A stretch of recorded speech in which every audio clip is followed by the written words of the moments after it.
लक्ष्मीच्या पावलांनी मालिकेच्या येणाऱ्या भागामध्ये आपण पाहणार आहोत की रोहिणी राहुलला म्हणत असते, एकदा का या प्रॉपर्टी पेपरवरती आद्वेची सही झाली की आपलं काम अतिशय इझी होणार आहे.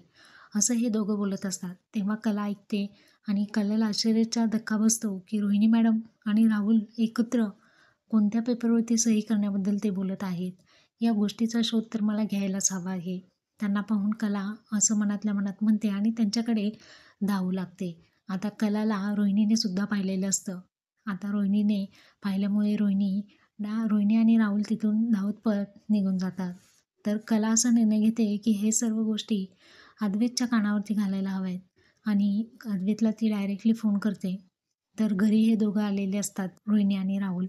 अद्वैत कलाला म्हणतो, "खरे बोल ना, मी आत्ता तुझ्याच फोनची वाट पाहत होतो." कला सांगत असते, "अरे अद्वैत चांदेकर, मला तुला खूप महत्त्वाच्या विषयावरती बोलायचं आहे." तर आता पाहूयात येणाऱ्या भागामध्ये.